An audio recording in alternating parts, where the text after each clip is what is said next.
राधे राधे दोस्तों, स्वागत है आपका अपने YouTube channel Sharma ji GS में। कल हम लोग सेट सीरीज जो टेस्ट सीरीज था वो 9 किए थे। आज हम लोग 10 को देखेंगे। तो चलिए शुरू करते हैं एक एक करके हर एक क्वेश्चन को देखते हैं। पहला क्वेश्चन है, कौन सा अधिनियम प्रतिनिधित्व लोकतंत्र को भागीदारी लोकतंत्र में बदलता है, जिससे जमीनी स्तर पर लोकतांत्रिक संस्थाओं के विकास में एक महत्वपूर्ण कदम माना जाता है। तो फ्रेंड्स, ये है 73वां संविधान संशोधन। अब 73वां संविधान संशोधन के बाद थोड़ा देख लेते हैं। देखिए 1992 में ये प्रतिनिधित्व आया, लागू हुआ, जिसमें जमीनी स्तर पर लोकतांत्रिक संस्थानों के विकास को महत्वपूर्ण कदम माना जाता है। और 42वां संविधान संशोधन आप ध्यान रखेंगे 1976 का लघु संविधान संशोधन भी इसे कहा जाता है। और 52वां संविधान संशोधन 1985 में जो दल बदल है उसके लिए 10वीं अनुसूची को जोड़ा गया। और 61वां संविधान संशोधन में आपको ध्यान रखना है कि जो मतदाता की जो उम्र था 21 वर्ष, उसको घटाकर 18 वर्ष कर दिया गया था। तो चलिए अगला क्वेश्चन देखते हैं। सर्व शिक्षा अभियान का उद्देश्य वर्ष के आयु के सभी बच्चों के लिए उपयोगी एवं प्रासंगिक प्रारंभिक शिक्षा प्रदान करता है।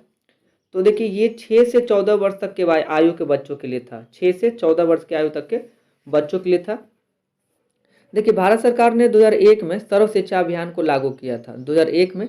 और अगर बात करें कि शिक्षा को मौलिक अधिकार में भारतीय संविधान के 86वें संविधान संशोधन 2002 जो है उसमें अनुच्छेद 21 क में जोड़ा गया था। और सर्व शिक्षा अभियान जो है फ्रेंड्स, ये अटल बिहारी वाजपेयी की सरकार द्वारा शुरू की गई योजना थी। और इस योजना का उद्देश्य देश के हर बच्चे को शिक्षा देना था। तो इसमें आपको महत्वपूर्ण फैक्ट ये याद रखना है कि जो सर्व शिक्षा अभियान था इसका जो स्टार्ट है ये 2001 में हुआ था। ठीक है, चलिए अगला क्वेश्चन देखते हैं। विश्व स्वास्थ्य दिवस मनाया जाता है। तो देखिए विश्व स्वास्थ्य दिवस फ्रेंड्स ये 7 अप्रैल को मनाया जाता है, 7 अप्रैल को। देखिए और अगर आपको याद रखना है तो विश्व हीमोफीलिया दिवस भी आप याद रख सकते हैं, 17 अप्रैल। विश्व विरासत दिवस हो जाएगा 18 अप्रैल। और पृथ्वी दिवस तो आप लोग जान ही रहे हैं 22 अप्रैल को। और विश्व तंबाकू निषेध दिवस मनाया जाता है 31 मई को। और विश्व श्रमिक यानी कि मजदूर दिवस 1 मई को मनाया जाता है। तो आप इसको ध्यान रखेंगे। चलिए अगला क्वेश्चन देखते हैं कि 2011 की जनगणना के अनुसार भारत की साक्षरता दर कितनी थी। तो देखिए ये थी फ्रेंड्स 74.0%। ठीक है, देखिए और अगर बात करें कि 2011 की जनगणना से भारत में पुरुष साक्षरता कितनी थी, तो पुरुष साक्षरता थी फ्रेंड्स 82.14%। पुरुष साक्षरता इतनी थी 82.14%। और महिला साक्षरता थी फ्रेंड्स 65.46%। ठीक है, तो आप इसको भी ध्यान रखेंगे। और अगर बात करें कि सबसे कम साक्षर वाला राज्य कौन है, तो वो है बिहार 61.82% के साथ। और सबसे ज़्यादा साक्षरता वाला राज्य कौन हो जाएगा, केरल 93.91% के साथ। ये सब 2011 की जनगणना के अनुसार हम आपको बता रहे हैं। चलिए अगला क्वेश्चन देखते हैं। निम्नलिखित में से कौन सुमेलित नहीं है। देखिए रूस का तो ठीक है, मॉस्को सही है। फिर अगर बात करें चीन का, कनाडा का ओटावा भी सही है। ठीक है, और चीन का तो चीन का बीजिंग हो जाएगा फ्रेंड्स, संघाई नहीं। तो ये चीन का क्या है फ्रेंड्स, गलत हो जाएगा। ऑस्ट्रेलिया कैनबरा सही है। देखिए भारत से और इसमें अगर बात करें, देखिए संघाई चीन का सबसे बड़ा नगर है, जो देश का सबसे बड़ा पतन भी है और वस्त्र उद्योग का सबसे बड़ा केंद्र भी है। ठीक है, चलिए और रूस की संसद का नाम ड्यूमा है। ठीक है, और ड्यूमा और संघीय परिषद है। और ऑस्ट्रेलिया की अगर मुद्रा का बात करें तो ऑस्ट्रेलियाई डॉलर है। चलिए अगला क्वेश्चन देखते हैं कि पटना से प्रकाशित होने वाला प्रथम अंग्रेजी अखबार कौन सा था। तो फ्रेंड्स इसका नाम था दी बिहार हेराल्ड। दी बिहार हेराल्ड इसका नाम था। और ये 1875 में प्रकाशित हुआ था। समाचार पत्र जो है ये 1875 में प्रकाशित हुआ। ठीक है, बिहार से प्रकाशित होने वाला पहला अंग्रेजी अखबार था। और 1881 में पटना में इंडियन कॉनिकल नामक समाचार पत्र का प्रकाशन हुआ। और 1894 में महेश नारायण ने दी बिहार टाइम्स का प्रकाशन भी प्रारंभ किया था। और अगर बात करें 1921 में दी मदरलैंड समाचार पत्र मजरूल हक द्वारा निकाला गया। तो ये सब समाचार पत्र रिलेटेड आप याद रखेंगे। अगला क्वेश्चन है कि यूएनडीपी यानी कि संयुक्त राष्ट्र विकास कार्यक्रम का मुख्यालय है। तो देखिए अगर हम यूएनडीपी के मुख्यालय की बात करें तो फ्रेंड्स वो है न्यूयॉर्क में। ठीक है, तो ऑप्शन सी जो हो जाएगा फ्रेंड्स इसका करेक्ट आंसर हो जाएगा कहाँ पे, न्यूयॉर्क। देखिए जो संयुक्त राष्ट्र विकास कार्यक्रम है या एक संयुक्त राष्ट्र संघ का वैश्विक विकास कार्यक्रम है। यह गरीबी कम करने, आधारभूत ढांचे को विकास और प्रजातांत्रिक प्रशासन को प्रोत्साहित करने का काम करता है। ठीक है, संयुक्त राष्ट्र विकास कार्यक्रम द्वारा मानव विकास रिपोर्ट जो है यानी ह्यूमन डेवलपमेंट रिपोर्ट HDR जारी किया जाता है। तो आप इसको ध्यान रखेंगे। और अगर बात करें 2021 में इसमें भारत की रैंकिंग क्या थी, तो 132वां रैंकिंग थी फ्रेंड्स भारत में। यूएनडीपी का भारत का रैंकिंग 132वां था। चलिए अगला क्वेश्चन देखते हैं कि सिंधु घाटी सभ्यता के लोग पूजा करते थे। फ्रेंड्स ये लोग पशुपति की पूजा करते थे, तो ऑप्शन सी जो है करेक्ट आंसर हो जाएगा। और हड़प्पा सभ्यता के सर्वप्रथम देवता का बात करें तो उनका नाम था महायोगेश्वर, ठीक है। और हड़प्पावासी पेड़ जल अग्नि आदि की पूजा, मतलब प्रकृति प्रेमी थे वो लोग।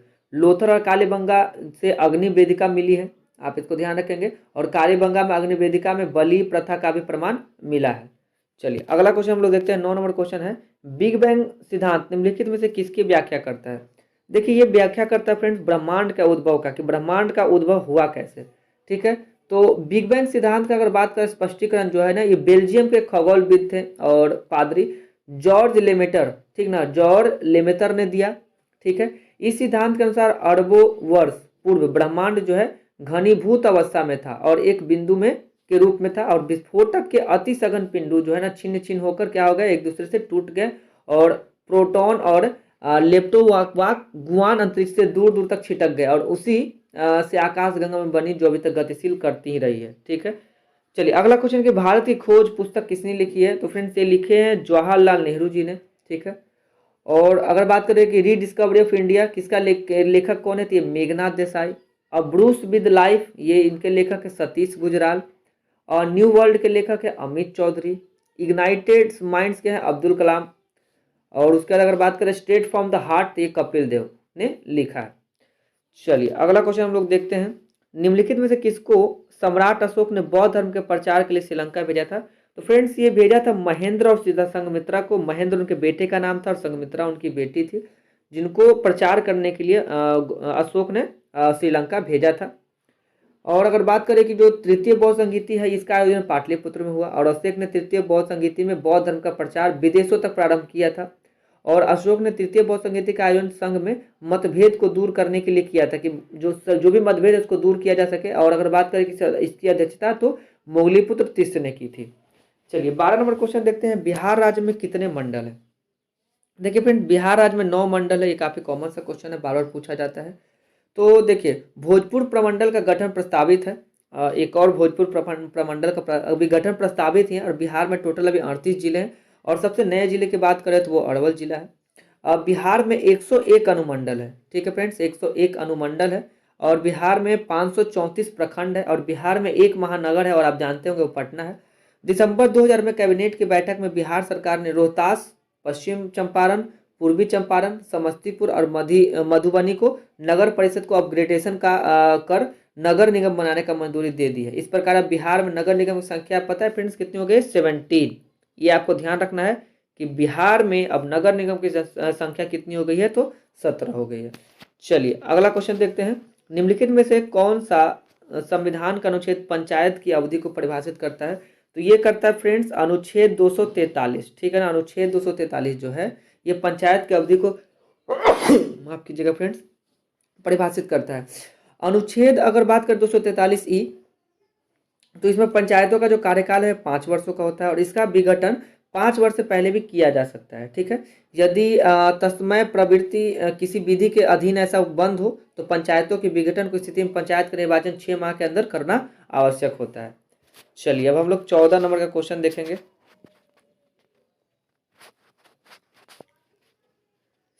14 नंबर क्वेश्चन है कि उपराष्ट्रपति का कार्य मुख्य कार्य क्या है। तो फ्रेंड्स उपराष्ट्रपति का मुख्य कार्य क्या होता है, राज्यसभा की बैठकों का सभापतित्व करना, इनका मेन कार्य यही है। तो देखिए उपराष्ट्रपति का जो मुख्य कार्य राष्ट्रपति के पद की रिक्तता होने पर राष्ट्रपति पद धारण करना और राज्यसभा का सभापतित्व करना इनका मेन कारण है, मेन काम है। राज्यसभा राज्यों की प्रतिनिधि सभा होती है, और भारत में उपराष्ट्रपति का पद जो है ये यूएसए से लिया गया है, तो आप इसको ध्यान रखेंगे। चलिए अगला क्वेश्चन है, निम्नलिखित में से कौन every vote counts the story of India's election पुस्तक के लेखक है। तो फ्रेंड्स इसके लेखक है नवीन चावला। कौन है, नवीन चावला, तो आप इसको याद रखेंगे। अब देखिए कुछ पुस्तक है जैसे इंडिया वर्सेज यूके, तो इसके लेखक हैं सैयद अकबरुद्दीन। दिल्ली सोलिलोकी, तो इसके हैं M Mukundan. The cinema of Satyajit Ray, तो ये Bhaskar Chattopadhyay. Knows your rights and claim them, ये लिखी है एंजेलिना जोली। और होम इन द वर्ल्ड, ये अमर्त्य सेन का लिखा हुआ पुस्तक है, तो आप इसको ध्यान रखेंगे। चलिए अगला क्वेश्चन देखते हैं। राष्ट्रीय विकास परिषद का मुख्य संबंध होता है। तो देखिए फ्रेंड्स, राष्ट्रीय जो विकास परिषद है उसका जो मुख्य संबंध होता है योजनाओं के अनुमोदन से, ठीक है ना। तो ऑप्शन ए जो हो जाएगा इसका करेक्ट आंसर हो जाएगा। अगर इसकी स्थापना की बात करें तो ये 6 अगस्त 1952, 6 अगस्त 1952 को इसकी स्थापना हुई थी, ठीक है। और ये किनके द्वारा हुआ था, तो एनडीसी की स्थापना की गई। और इन एनडीसी के अध्यक्ष कौन होते हैं, तो प्रधानमंत्री होते हैं। और एनडीसी के राज्यों में मुख्यमंत्री भी शामिल होते हैं। तो नीति आयोग के जो सचिव हैं वही एनडीसी के भी सचिव होते हैं। और नीति आयोग की स्थापना आपको पता होना चाहिए कि 1 जनवरी 2015 को हुई थी योजना आयोग के जगह पे। चलिए 17वां नंबर क्वेश्चन देखते हैं। भारत की पूर्व टेनिस खिलाड़ी को अंतर्राष्ट्रीय टेनिस हॉल ऑफ फेम द्वारा गोल्डन अचीवमेंट अवार्ड से सम्मानित किया गया है। तो ये किया गया फ्रेंड्स विजय कुमार राज को, ठीक है ना। तो ऑप्शन डी इसका करेक्ट आंसर हो जाएगा। देखिए जो भारत के जो पूर्व टेनिस खिलाड़ी थे विजय अमृत राज, तो उनको अंतर्राष्ट्रीय टेनिस हॉल ऑफ फेम द्वारा गोल्डन अचीवमेंट अवार्ड से सम्मानित किया गया है। और विजय अमृत राज को 2021 में गोल्डन अचीवमेंट अवार्ड से सम्मानित किया गया था। चलिए अगला क्वेश्चन देखते हैं। बिहार में मुख्यतः मिथिला और दरभंगा क्षेत्र में लगनी राग किस समय गाते हैं। तो देखिए लगनी जो राग है फ्रेंड्स, ये विवाह के समय गाया जाने वाला राग है, ये गीत है। तो इसमें क्या होता है कि जो दरभंगा के हैं या मिथिला क्षेत्र के हैं तो वो लोग लगनी राग गाते हैं। देखिए इसमें भैरवी राग भी है। तो भैरवी राग भगवान शिव से संबंधित है। एक फागु राग होता है जो कि होली उस समय गाया जाता है। और अगर बात करें प्राचीन भारत में 16 महत्वपूर्ण संस्कार रहा है। इसमें सबसे महत्वपूर्ण विवाह संस्कार को माना जाता है और विवाह को एक धार्मिक प्रयोजन दिया गया है। तो आप इसको ध्यान रखेंगे। चलिए अगला क्वेश्चन है 19 नंबर। निम्नलिखित में से कौन सुमेलित नहीं है। तो देखिए महावीर का जन्म कुंडलग्राम, बिल्कुल सही है। महावीर की मृत्यु पावापुर, ये भी सही है। महावीर को ज्ञान प्राप्ति गया, ये गलत है फ्रेंड्स। महावीर को ज्ञान प्राप्ति गया में नहीं हुआ था। महावीर को अगर ज्ञान प्राप्ति की बात करें तो ये त्रिजुपालिका नदी के तट पर जिम्बिका ग्राम में हुआ था। तो आप इसको याद रखेंगे। और महावीर को जो ज्ञान प्राप्ति है वो साल के वृक्ष के नीचे हुआ था।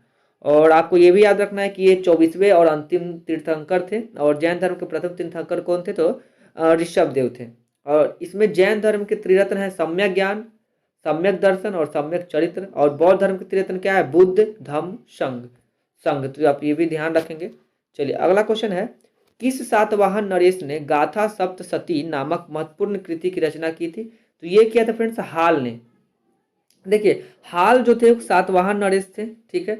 और जो गाथा सप्तशती पुस्तक है ये प्रेम से संबंधित है। इस पुस्तक में समाजवादी विचार के प्रति भी सहानुभूति दर्शाया गया है। और अगर बात करें कि सातवाहन वंश के संस्थापक कौन थे, तो सिमुक थे। और सातवाहन वंश के सबसे महानतम शासक का बात करें तो वो गौतमी पुत्र सतकर्णी थे।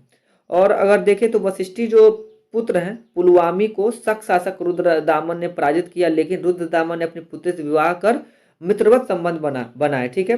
अंतिम ज्ञात अगर सातवाहन शासक का बात करें तो उनका नाम यज्ञश्री है। तो आप इसको याद रखेंगे। चलिए अगला क्वेश्चन है कि किस मुगल सम्राट के मकबरे में गुंबद का निर्माण नहीं किया गया।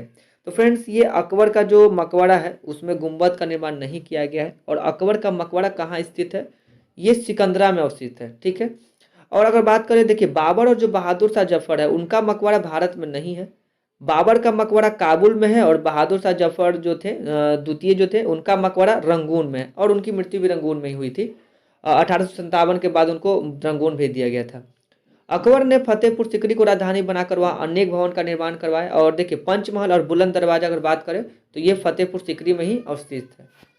चलिए अगला क्वेश्चन बात करें कि 5वां यूके इंडिया अवार्ड 2023 में किसने golden Indian award of the year पुरस्कार जीता है। तो ये जीता फ्रेंड्स मैरी कॉम ने। तो ऑप्शन सी जो हो जाएगा इसका करेक्ट आंसर हो जाएगा। देखिए नरेंद्र मोदी को लोकमान्य तिलक पुरस्कार 2023 सम्मानित किया गया है। आप इसको याद रखेंगे। जो द्वितीय विश्व युद्ध के दौरान ब्रिटिश भारतीय सेना में शामिल होकर देश सेवा में समर्पण के लिए राजेंद्र सिंह घाट को पॉइंट ऑफ लाइट अवार्ड सम्मानित किया गया है।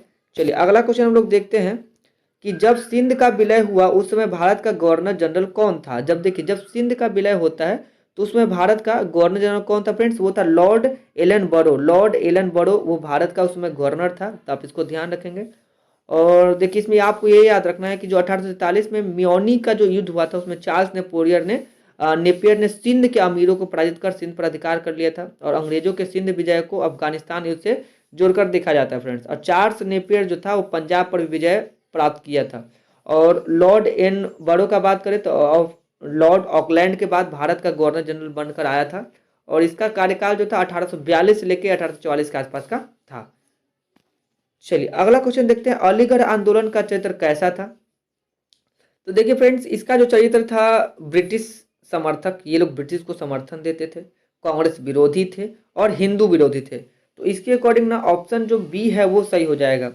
देखिए ब्रिटिश समर्थक, कांग्रेस विरोधी और हिंदू विरोधी, ठीक है ना। तो ये अलीगढ़ आंदोलन का चरित्र था। चलिए अगला क्वेश्चन हम लोग देखते हैं, 25 नंबर क्वेश्चन, सविनय अवज्ञा आंदोलन अंतिम रूप से वापस लिया गया। देखो इसको वापस कब ले लिया गया, तो फिर अंतिम रूप से बात करें जब दूसरी बार ये स्टार्ट हुआ था। तो देखिए अंतिम रूप से 1934 में ना फ्रेंड्स ये वापस ले लिया गया था। तो ये हो जाएगा अप्रैल 1934, ठीक है।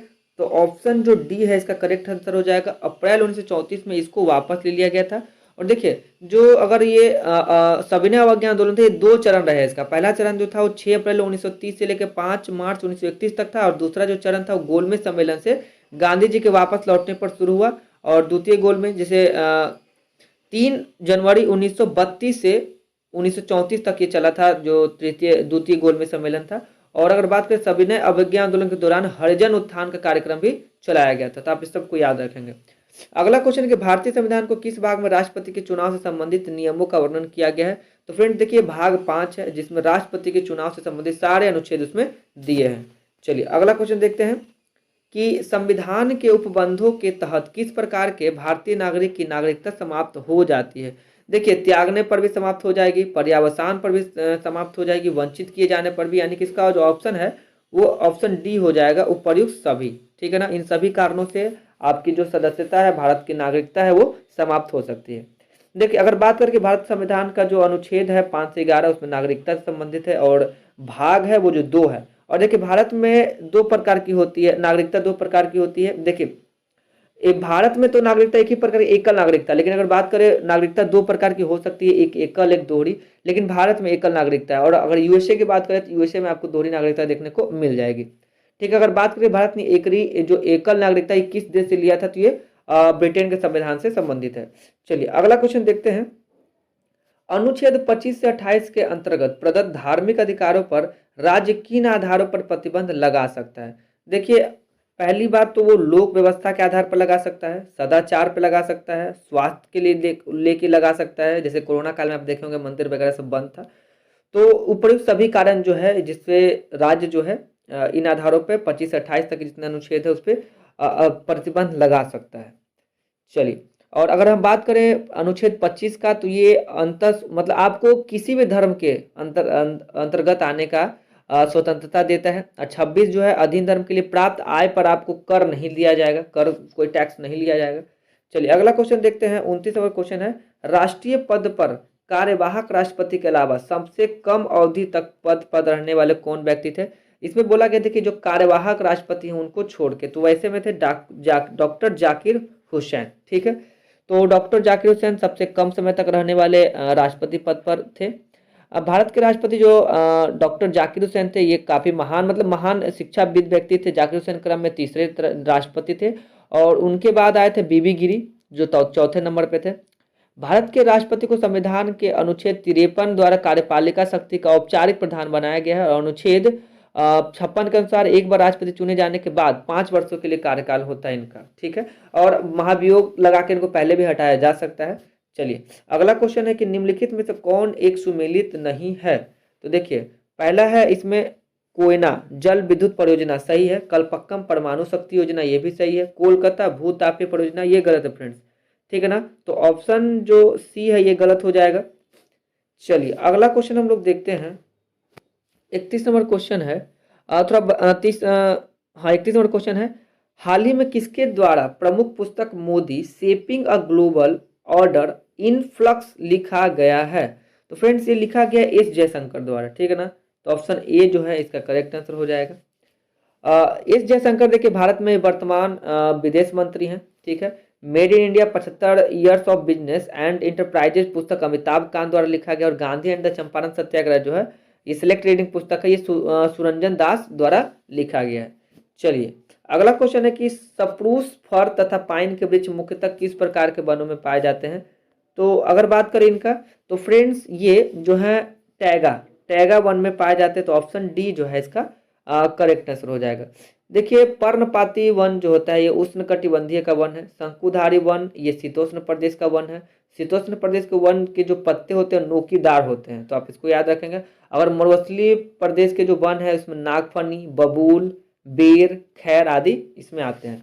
चलिए ऋग्वेद में श्लोक सविता से भी संबंधित है। श्लोक सविता से भी संबंधित, सविता का अर्थ किस देवता से है, तो फ्रेंड्स सविता का जो अर्थ वो सूर्य देवता से है, तो ऑप्शन सी जो है ना इसका करेक्ट आंसर हो जाएगा। चलिए अब थोड़ा सा और देख लेते हैं। गायत्री मंत्र का उल्लेख ऋग्वेद में ही किया गया, और ऋग्वेद में टोटल 10 मंडल का चर्चा है, और ऋग्वेद का 2 से 7 मंडल सबसे पुराना है। ऋग्वेद के तीसरे मंडल के रचयिता विश्वामित्र हैं, और ऋग्वेद का जो तीसरा मंडल है वो प्राणदायी देवी सावित्री से संबंधित रखता है। चलिए अगला क्वेश्चन 34 नंबर क्वेश्चन देखते हैं। जुलाई 2023 में लंदन में आयोजित विंबलडन 2023 में किस टेनिस खिलाड़ी ने पुरुष एकल खिताब जीता है। तो फ्रेंड्स ये जीता है कार्लोस अल्कराज ने, ठीक है ना। ये बहुत इंपॉर्टेंट क्वेश्चन है करंट का, तो आप इसको ध्यान रखिएगा। देखिए इसमें क्या होता है कि स्पेन के जो कार्लोस अल्कराज है ना फाइनल मुकाबला में नोवाक जोकोविच को हराकर ये जीता है खिताब। और जनवरी 2023 में ऑस्ट्रेलिया ओपन और जून 2023 में फ्रेंच ओपन दोनों में पुरुष एकल जो खिताब है ये नोवाक जोकोविच ने जीता है। और आपको पता होना चाहिए कि नोवाक जोकोविच है ये सर्बिया के हैं। चलिए और बैडमिंटन 2023 में महिला एकल खिताब जीता है मार्केटा बोर्सोडोवा, ठीक है, तो आप इसको ध्यान रखेंगे। चलिए अगला क्वेश्चन देखते हैं। महाभारत के अनुसार कौरव सेना के निम्नलिखित सेनापतियों में से कौन जीवित बचा था। तो फ्रेंड्स ये बचा था अश्वत्थामा, ठीक है ना, तो ऑप्शन बी जो है इसका करेक्ट आंसर हो जाएगा। अब अश्वत्थामा के बारे में थोड़ा जान लेते हैं। अश्वत्थामा द्रोणाचार्य के पुत्र थे, और द्रोणाचार्य महाभारत के महत्वपूर्ण पात्र, ठीक है ना, जैसे जो महत्वपूर्ण जितने भी जो पात्र जिन राजकुमार थे उनके प्रशिक्षक उनके गुरु थे। द्रोणाचार्य पुरस्कार भारत सरकार द्वारा 1985 ईस्वी से दिया जाता है। ये प्रशिक्षण के क्षेत्र में दिया जाता है। और कर्ण को बात करें तो कर्ण को दानवीर कर्ण का संज्ञा दिया गया है, और ये सूत पुत्र भी कहा गया है। चलिए अगला क्वेश्चन हम लोग देखते हैं 36 नंबर क्वेश्चन। 29 अगस्त 2023 को लॉन्च चंद्रयान 3 के लैंडिंग साइट का नाम प्रधानमंत्री नरेंद्र मोदी द्वारा इसरो की टीम को संबोधित करने के लिए क्या रखा है। तो फ्रेंड्स अगर इसका नाम का बात करें तो इसका नाम है शिव शक्ति। ऑप्शन बी जो है इसका करेक्ट आंसर हो जाएगा, शिव शक्ति। देखिए आपको पता होना चाहिए कि ये 23 अगस्त 2023 को जो लॉन्च हुआ था चंद्रयान 3 चंद्रमा पे, ठीक है, और उस जगह को नाम दिया गया शिव शक्ति।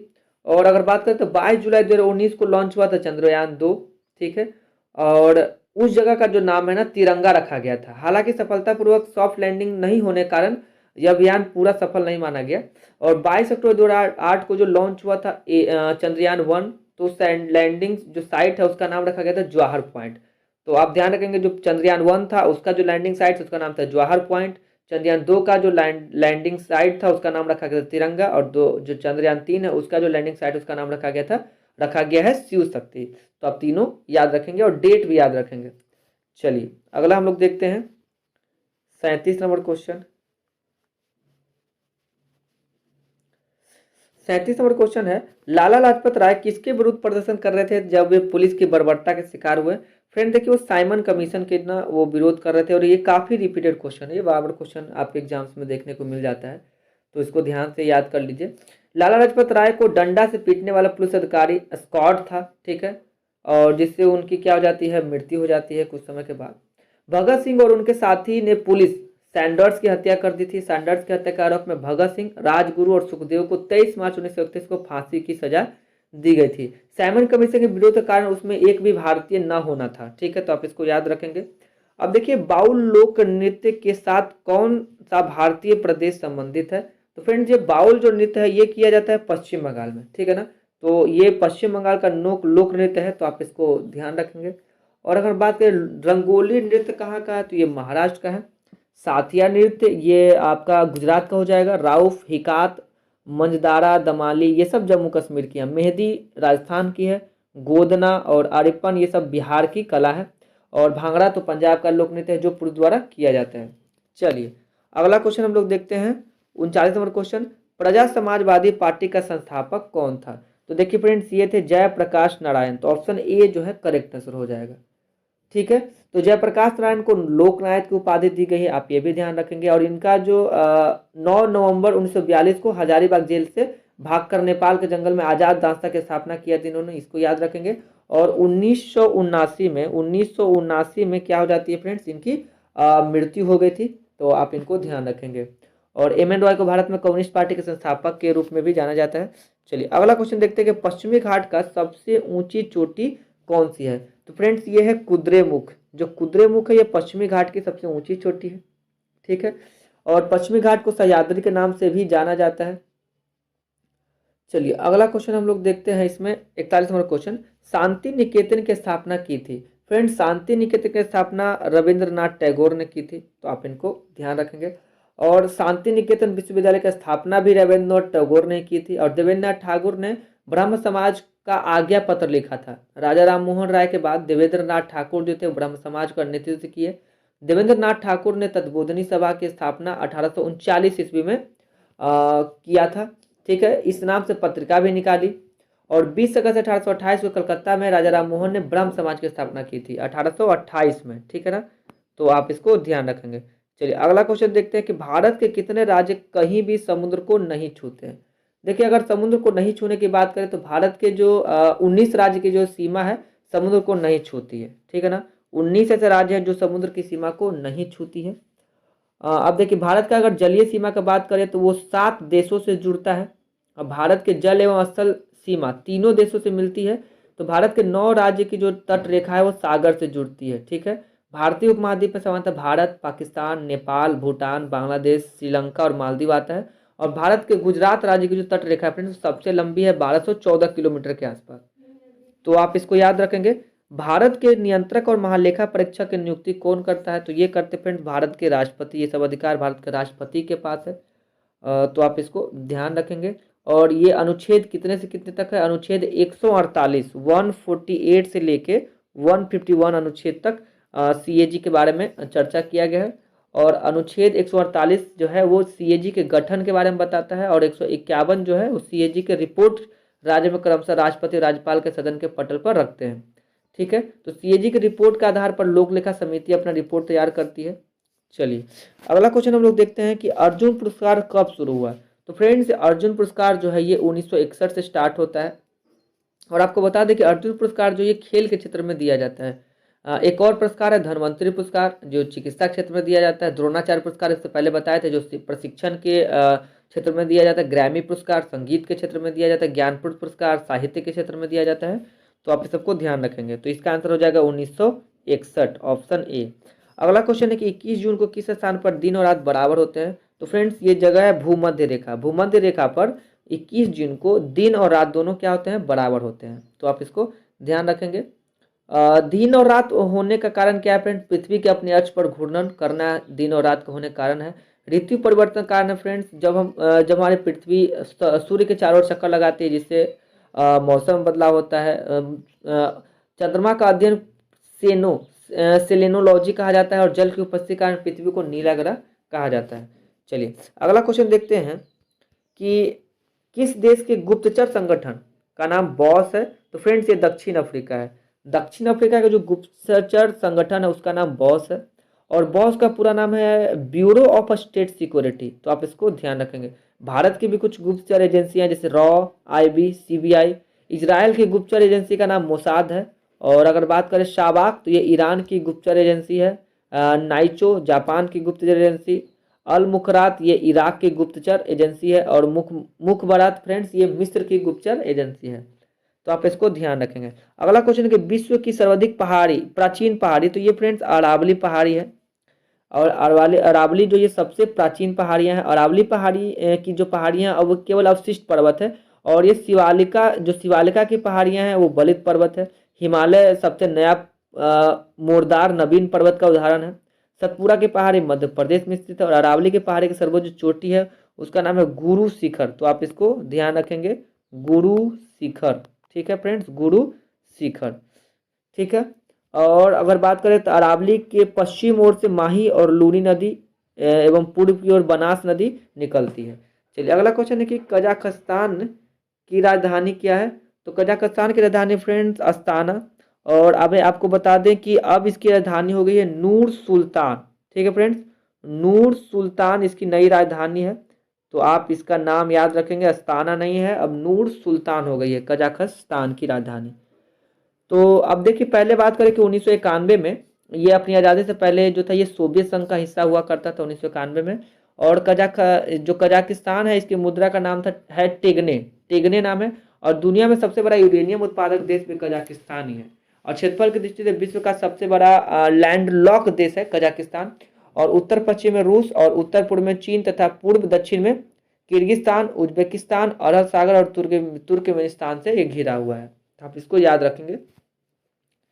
चलिए अगला क्वेश्चन है कि 17 अगस्त 2023 को कहां से राष्ट्रपति द्रौपदी मुर्मू INS विंध्यगिरी का उद्घाटन किया है। तो फ्रेंड्स ये किया है कोलकाता। ठीक है ना, तो ऑप्शन ए जो हो जाएगा इसका करेक्ट आंसर हो जाएगा। अब थोड़ा सा जान ले इसके बारे में। देखिए कोलकाता स्थित जो गार्डन है रिच शिपयार्ड, ठीक है ना, एवं एंड इंजीनियरिंग लिमिटेड, ये INS विंध्यागिरी का निर्माण किया गया है। और विंध्यागिरी कर्नाटक के पर्वत श्रृंखला के नाम पर रखा गया है। इससे पूर्व नीलगिरी, हिमगिरी, उदयगिरी, दूनागिरी और तारागिरी को 2019 से 22 तक के बीच लॉन्च किया जा चुका है। और 1 सितंबर 2023 को मझगांव डॉक शिपयार्ड जो है लिमिटेड गोवा के में विकसित INS महेंद्रगिरी लॉन्च किया गया। तो आप ये सब ध्यान रखेंगे। अगला क्वेश्चन है कि भूपर पट्टी पर सर्वाधिक उपलब्ध अधातु।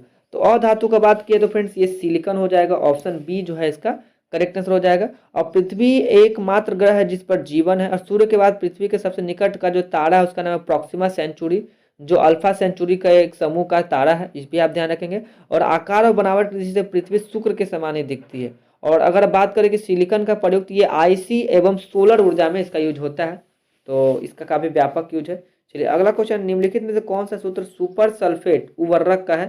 फ्रेंड्स यहाँ साइंस के क्वेश्चन शुरू होते हैं। देखिए ये है CaH2PO4 का होल ट्वाइस। तो ऑप्शन बी जो है इसका करेक्ट आंसर हो जाएगा। अगर हम बात करके पोटेशियम एलम का सूत्र क्या हो जाएगा, तो K2SO4 Al है। और अमोनिया नाइट्रेट का हो जाता है NH4NO3। और यूरिया का सूत्र हो जाता है CH3N2O। ठीक है, तो आप इसको ध्यान रखेंगे। अगला क्वेश्चन है कि सुप्तावस्था में मनुष्य का रक्तचाप। देखिए जब इंसान सुप्तावस्था में होता है तो मनुष्य का जो रक्तचाप होता है वो गिरता है। तो ऑप्शन बी जो है इसका करेक्ट आंसर हो जाएगा। देखिए मनुष्य जो का है जो सामान्यतः मनुष्य है उनका जो रक्त दाब होता है 120 से 80 mm ऑफ HD होता है। और रक्तदाब मापने के यंत्र को क्या बोलते हैं फ्रेंड्स, स्फिग्मैनोमीटर। और प्रत्येक सामान्य व्यक्ति के शरीर में रक्त जो है 5 से 6 लीटर के आसपास होता है। और धमनी में रक्त अधीर दाब के साथ रहता है। वह रुधिर वाहिनी के फेफड़ों के से हृदय के रुधिर तक ले जाने का काम करता है। और देखिए हृदय से शुद्ध रक्त को शरीर के अन्य भागों में ले जाती है धमनी। और हृदय के संकुचन के समय रक्तचाप अधिकतम होता है। तो आप इन सब फैक्ट्स को याद रखेंगे।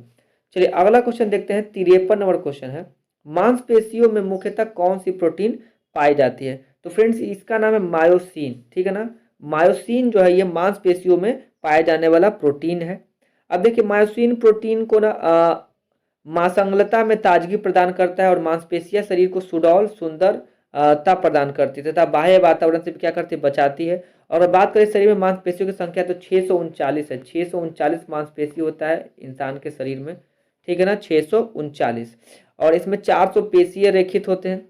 मानव शरीर के सबसे बड़ी मांसपेशी का नाम बात करें तो यह है ग्लूटियस मैक्सिमस, ग्लूटियस मैक्सिमस। चलिए अगला क्वेश्चन देखते हैं। एक अणु में 9 इलेक्ट्रॉन, 9 प्रोटॉन और 10 न्यूट्रॉन है तो उसकी द्रव्यमान संख्या कितनी होगी। तो हो जाएगा फ्रेंड्स 19। कितना हो जाएगा, 19। 9 और प्लस 10 क्या हो जाएगा, 19।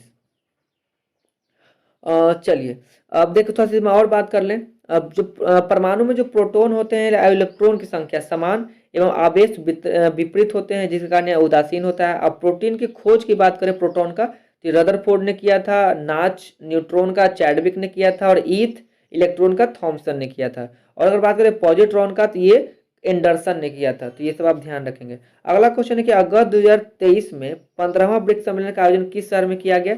तो फ्रेंड्स ये साउथ अफ्रीका में हुआ था, यानी कि जोहान्सबर्ग। ऑप्शन बी जो है इसका करेक्ट आंसर हो जाएगा। देखिए ये 15वां ब्रिक्स सम्मेलन हुआ जो कि जोहान्सबर्ग दक्षिण अफ्रीका में हुआ। और अगर बात करें कि वर्ष 2024 में जो 16वां ब्रिक्स सम्मेलन होगा उसकी जो मेजबानी है वो ब्राजील करेगी, जो कि रियो डी जेनेरियो में किया जाएगा। तो आप इसको भी ध्यान रखेंगे। चलिए और थोड़ा ब्रिक्स के बारे में देख लेते हैं। जो ब्रिक्स के जो सदस्य देश है उसमें ब्राजील, रसिया, इंडिया, चाइना, दक्षिण अफ्रीका है। और 24 अगस्त 2023 की जो ब्रिक्स देशों का जो सदस्य का विस्तार के रूप में 6 नए देश शामिल करने की घोषणा की गई है और 1 जनवरी 2024 से वो ब्रिक्स का हिस्सा बन जाएंगे। 6 नए देश में अगर बात करें तो अर्जेंटीना है, मिस्र, ईरान, इथियोपिया, सऊदी अरब, संयुक्त अरब अमीरात को शामिल किए जाने की घोषणा की गई है।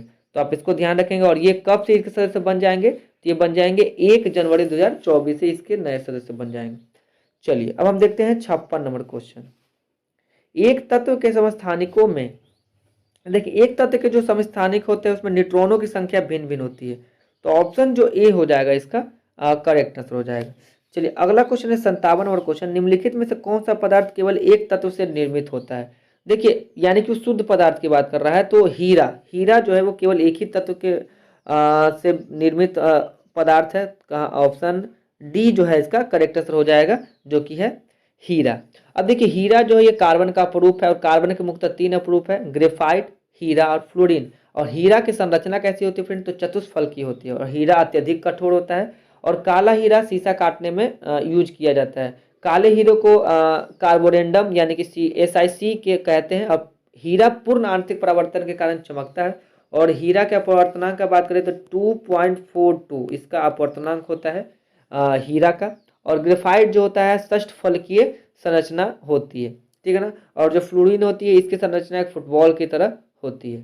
तो चलिए अगला 58 नंबर क्वेश्चन देखते हैं कि अलैंगिक प्रजनन का एक प्रकार जिसमें जड़ों, तनु, पत्तियों और कलिकाओं से नए पौधे उत्पन्न होते हैं वह कहलाता है।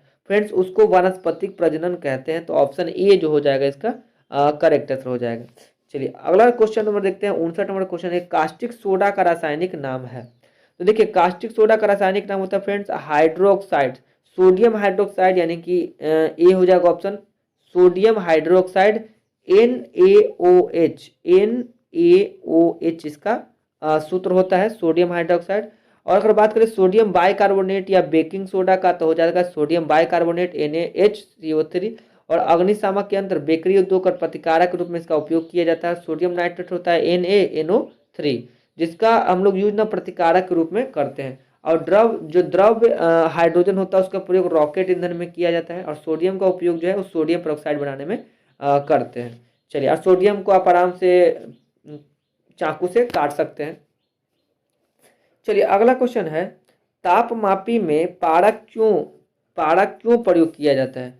देखिए तो तापमापी में पारा है ये तापमापी की दीवारों पर चिपकता नहीं है फ्रेंड्स। तो ऑप्शन डी जो है इसका करेक्ट आंसर हो जाएगा।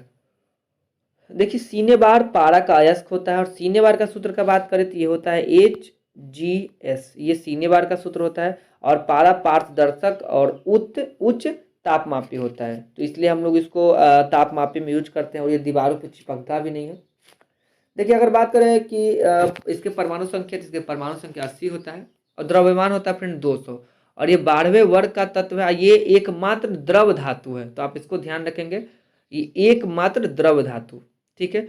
छोटी आंत को ग्रहणी में विभाजित किया जाता है जेजुनम,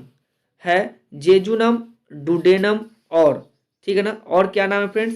कोलन, ठीक है ना। तो ऑप्शन सी जो हो जाएगा फ्रेंड्स, ऑप्शन डी, सॉरी माफ कीजिएगा, इलियम, जेजुनम, डुनेनम और इलियम। तो ऑप्शन डी जो है इसका करेक्ट आंसर हो जाएगा, ऑप्शन डी, डुडेनम और इलियम, ठीक है ना। तो चलिए अगला क्वेश्चन हम लोग देखते हैं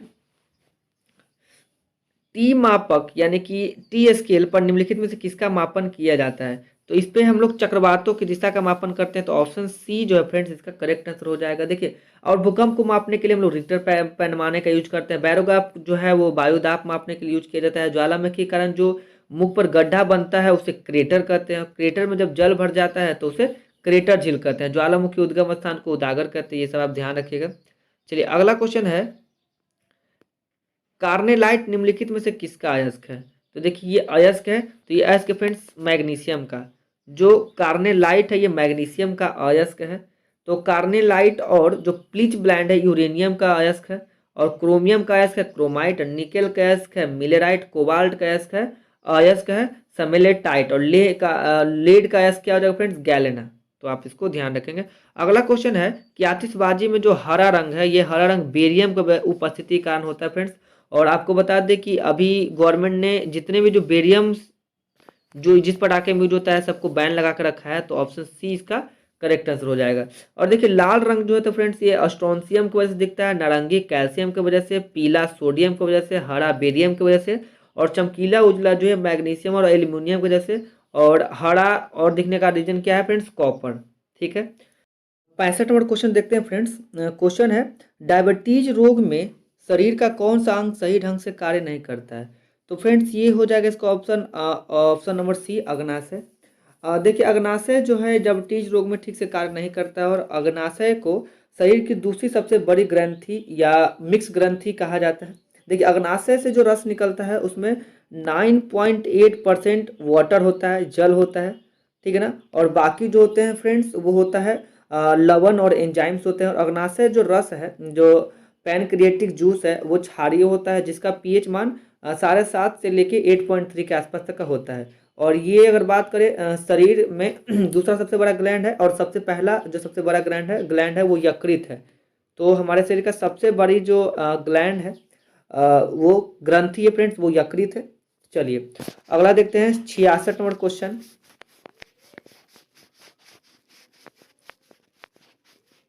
अगला क्वेश्चन है निम्नलिखित में से कौन सा एक गैर संचारी रोग है? देखिए जो छूने छाने से नहीं फैलता उसे गैर संचारी रोग बोलते हैं। तो फ्रेंड्स देखिए वो है मिर्गी। हैजा जो है एक संक्रामक रोग है। ठीक है ना, ये हैजा ये विब्रियो कॉलेरी नामक एक जीवाणु है, उसके वजह से होता है। अगर बात करें हम लोग तपेदिक यानी कि टीबी की, तो टीबी फ्रेंड्स ये भी छुआछूत से होने वाला रोग है, और ये माइकोबैक्टीरियम नामक एक जीवाणु है उसके द्वारा फैलता है। और चेचक भी एक संक्रामक रोग है जो बैरियोला विषाणु से फैलता है। तो आप ये सब का याद रखेंगे।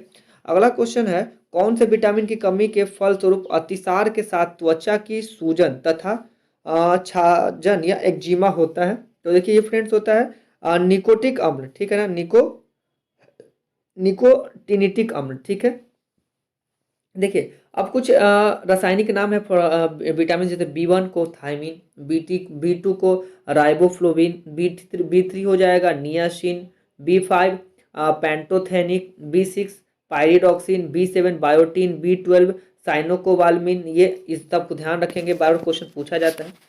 अगला क्वेश्चन है इसमें से कौन सा प्रबल आबंध है? तो देखिए इसमें प्रबल आबंध हो जाएगा फ्रेंड्स सी, 3 बॉन्ड है इसमें, तो ये प्रबल आबंध हो जाएगा।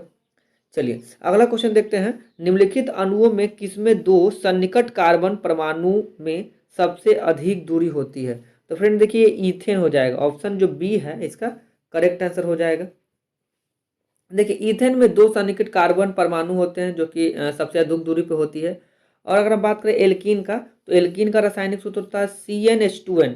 CnH2n एक एल्कीन हो गया, फिर एल्केन होता है, एल्केन में +2 हो जाता है, और एल्काइन में -2 हो जाता है। तो आप इसको ध्यान रखेंगे।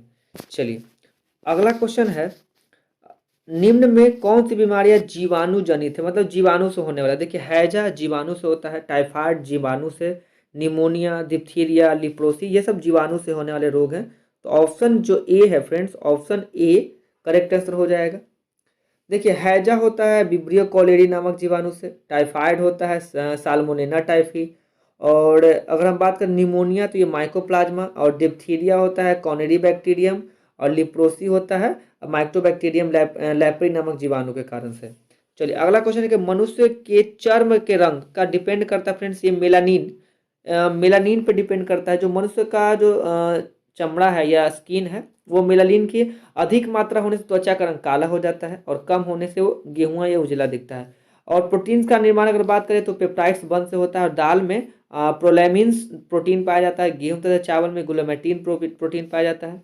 और प्रोटीन का नामकरण फ्रेंड्स ये बर्जिलियस एवं मुल्डर ने किया था। तो आप इसको ध्यान रखेंगे। चलिए अगला क्वेश्चन है कि नीले लिटमस वाले पानी से होकर आग CO2 गुजारी जाए, अगर CO2 गुजारी जाए तो निम्नलिखित घोल का रंग कैसा हो जाएगा? तो फ्रेंड्स ये हो जाएगा लाल। तो ऑप्शन ए जो है इसका करेक्ट आंसर हो जाएगा।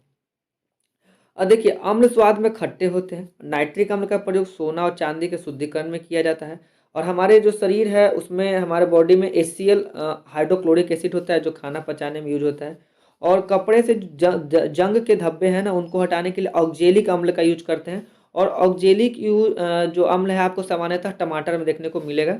और जो चींटी के डंक हो गए या तो फिर बिच्छू के डंक हो गए उसमें आपको फार्मिक एसिड मिलेगा। अब फार्मिक एसिड और फार्मिक अम्ल के रासायनिक सूत्र का बात करें तो HCOOH होता है फ्रेंड्स, इसको ध्यान रखिएगा। चलिए अगला क्वेश्चन देखते हैं हम लोग। 73 नंबर क्वेश्चन है। पारा युक्त मिश्र धातु को संलयन कहा जाता है। तो ऑप्शन ए जो है फ्रेंड्स का करेक्ट आंसर हो जाएगा। पारा युक्त जो मिश्र धातु होते हैं संलय कहते हैं। पारा का मुख्य अयस्क जो है सीने बार है। और पारा सफेद और अत्यंत चमकीला धातु होता है। और अगर बात करें तो पारा कमरे के तापमान पर आपको लिक्विड अवस्था यानी कि द्रव अवस्था में मिल जाएगा। पारा ऊष्मा और विद्युत का सुचालक होता है। और अगर पारा के गलनांक का बात करें तो 243 केल्विन और उसका घनत्व 13.5 के आसपास होता है। परमाणु का जो पारा का जो परमाणु क्रमांक है वो 80 है। आपको ये भी याद रखना है। चलिए अगला क्वेश्चन है। फ्लेमिंग के दाएं हाथ के नियम का प्रयोग किसकी दिशा पता लगाने के लिए किया जाता है? फ्रेंड्स ये प्रेरित धारा का, ठीक है ना। तो ऑप्शन सी जो है इसका करेक्ट आंसर हो जाएगा। देखिए और अगर हम बात करें इसमें कुछ प्रमुख नियम, जैसे विद्युत अपघटन तो फैराडे ने दिया। विद्युत चुंबकीय प्रेरण भी फैराडे का है। गुरुत्वाकर्षण न्यूटन। ग्रहों का गति नियम केपलर द्वारा। द्रवों के दाबों का नियम ये पास्कल द्वारा दिया गया था। चलिए अगला क्वेश्चन है कि निम्नलिखित में से किसने टीके का आविष्कार किया है? तो फ्रेंड टीके का आविष्कार एडवर्ड जेनर के नाम जाता है। तो ऑप्शन बी जो है करेक्ट आंसर हो जाएगा। तो चेचक के टीका का जो आविष्कार है वो एडवर्ड जेनर ने किया। लुई पास्चर ने रेबीज का टीका और दूध पास्चुराइजेशन की खोज की। रॉबर्ट कोच ने कॉलरा और टीबी के जीवाणु की खोज की। अगर बात करें मेकुलाच ने सर्वप्रथम मलेरिया शब्द का प्रयोग किया था। और रोनाल्ड रॉस ने मलेरिया परजीवी और मलेरिया होने की पुष्टि तथा बताया कि मच्छर इसका वाहक होता है। तो चलिए अगला क्वेश्चन हम लोग देखते हैं। 76 नंबर क्वेश्चन। यहाँ से फ्रेंड्स मैथ के क्वेश्चन शुरू होते हैं तो मैं आपको आंसर बता देता हूँ, बाकी तो एक्सप्लेन वीडियो इसका आ ही रहा है। चलिए 76 का हो जाएगा ऑप्शन नंबर बी जो कि है 12। और ये इजी क्वेश्चन होता है मैथ्स का। ये बहुत रिपीटेड क्वेश्चन है, बहुत बार बार पूछा जाने वाला इजी क्वेश्चन होता है। चलिए अगला क्वेश्चन हम लोग देखते हैं 77 नंबर। तो अगर 77 नंबर के आंसर की बात करें तो ये हो जाएगा ए 0.172। चलिए अगला क्वेश्चन है 78। तो 78 का हो जाएगा फ्रेंड्स ऑप्शन सी 7। चलिए आते हैं 79 नंबर देखते हैं।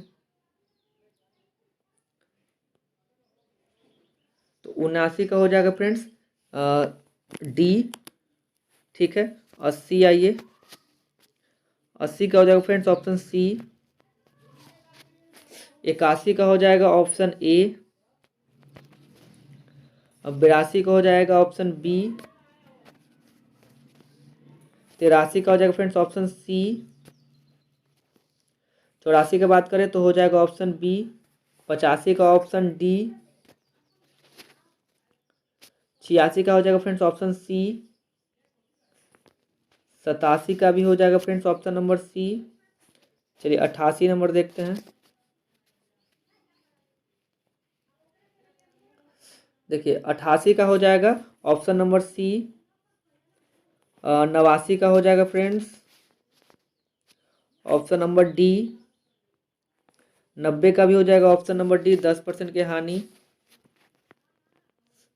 91 का बात करें तो ऑप्शन ए। 92 का ऑप्शन सी। 93 का हो जाएगा फ्रेंड्स ऑप्शन नंबर डी। 94 का ऑप्शन नंबर सी। 95 95 का हो जाएगा ऑप्शन सी। 96 का ऑप्शन बी। 97 का ऑप्शन ए 18 दिन। 98 का हो जाएगा ऑप्शन सी। 99 का हो जाएगा फ्रेंड्स ऑप्शन डी। 100 का हो जाएगा ऑप्शन सी। आइए 101 पे चलते हैं, यहाँ से रीजनिंग के क्वेश्चन शुरू होते हैं। तो 101 का हो जाएगा ऑप्शन ए। 102 का ऑप्शन सी, 103 का ऑप्शन सी, 104 का हो जाएगा ऑप्शन बी, 105 का ऑप्शन हो जाएगा फ्रेंड्स ए, 106 का भी हो जाएगा ऑप्शन ए, 107 का हो जाएगा फ्रेंड्स ऑप्शन नंबर सी। चलिए 108 देखते हैं। 8 का हो जाएगा, 108 का हो जाएगा ऑप्शन नंबर डी, 109 का ऑप्शन बी, 110 का हो जाएगा फ्रेंड्स ऑप्शन नंबर ए, 111 का हो जाएगा ऑप्शन नंबर सी। चलिए 112 देखते हैं। 112 का हो जाएगा फ्रेंड्स ऑप्शन नंबर ए और 113 का ऑप्शन नंबर सी।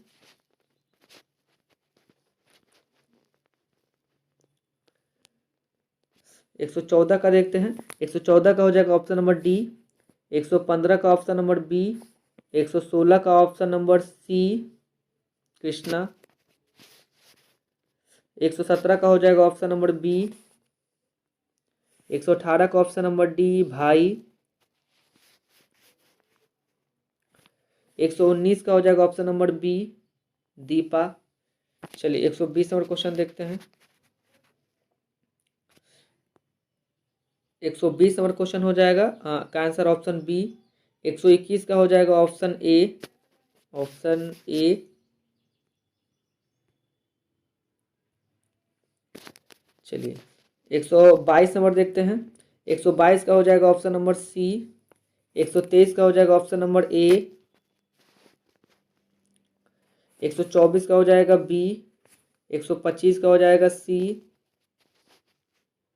126 का हो जाएगा फ्रेंड्स ऑप्शन नंबर डी, 127 का हो जाएगा डी, 128 का हो जाएगा फ्रेंड्स ऑप्शन नंबर बी। चलिए 129 नंबर देखते हैं। 129 का हो जाएगा ऑप्शन नंबर सी। 130 नंबर आइए, 130 का हो जाएगा ऑप्शन नंबर डी। चलिए 131 नंबर क्वेश्चन देखते हैं।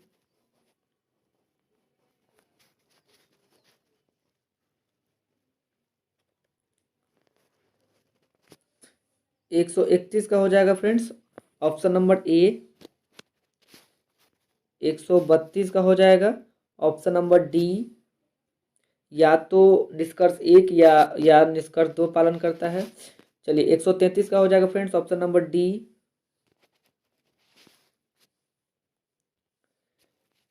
134 का हो जाएगा फ्रेंड्स ऑप्शन नंबर डी। 135 में आइए, 135 का हो जाएगा बी। 136 का हो जाएगा ऑप्शन नंबर बी। 137 का हो जाएगा फ्रेंड्स ऑप्शन नंबर ए। चलिए 138 नंबर क्वेश्चन देखते हैं। 138 का हो जाएगा ऑप्शन नंबर बी। 139 का ऑप्शन नंबर सी उत्तर। 140 का हो जाएगा फ्रेंड्स ऑप्शन नंबर बी। 141 का ऑप्शन ए दादा।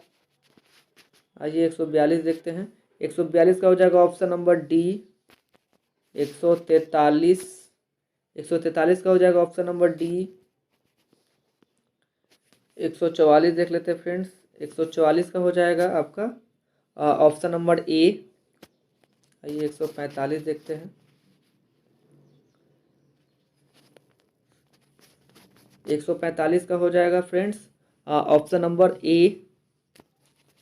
146 का हो जाएगा ऑप्शन नंबर डी।